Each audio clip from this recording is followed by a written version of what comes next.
Hello बच्चों, let's see the question. In a potentiometer experiment, two cells of EMFs E1 and E2 are used in series and in conjunction, and the balancing length is found to be 58 centimeter of the wire.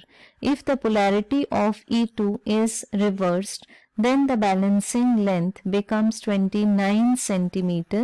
The ratio E1 upon E2 of the EMF of the two cells is option A 1:1, option B 2:1, option C 3:1, option D 4:1. So question में हमें given है a potentiometer experiment and इसमें हमें दी हुई हैं दो cells जिनके EMF है E1 upon E1 and E2. यहाँ पर पहले हम उनको सीरीज में और कंजंक्शन में यूज कर रहे हैं. सीरीज में हम लोगों ने जब उनको यूज किया तो हमारे पास में दो चॉइसेस हो सकती हैं. इधर हम सेल्स को ऐसे लगाएं, तो फर्स्ट केस में हम लोगों ने सेल को सम मेथड में अप्लाई किया हुआ है. इनके ईएमएफ्स ऐड हो जाएंगे, that is E1 plus E2. हमें इसके करस्पॉन्डिंग बैलेंसिंग लेंथ मिल रही है 58 सेंटीमीटर. एंड अब जब हमने E2 की पोलैरिटी को रिवर्स कर दिया, अभी भी ये सेल्स सीरीज में ही कनेक्टेड हैं, बट अब डायग्राम ऐसा आ जाएगा E2 की पोलैरिटी रिवर्स करके. The net EMF will be E1 minus E2.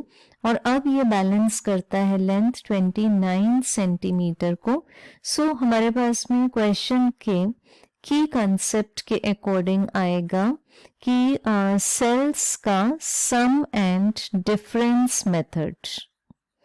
इसके अकॉर्डिंग हम लेते हैं E1 plus E2 upon E1 minus E2 equal to L1 upon L2.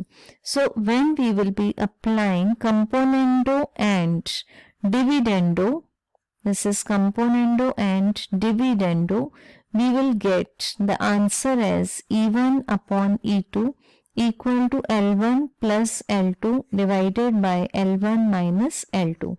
L1 is 58 and L2 is 29. We will get E1 upon E2 is equal to 58 plus 29 upon 58 minus 29.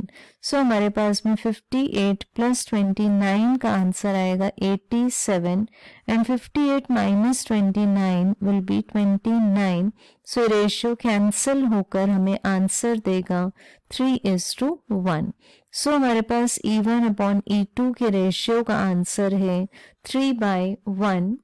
अगर हम इसी option को option form में देखें तो ये है हमारे पास में option number C 3/1. Hope you understood it well. Best of luck.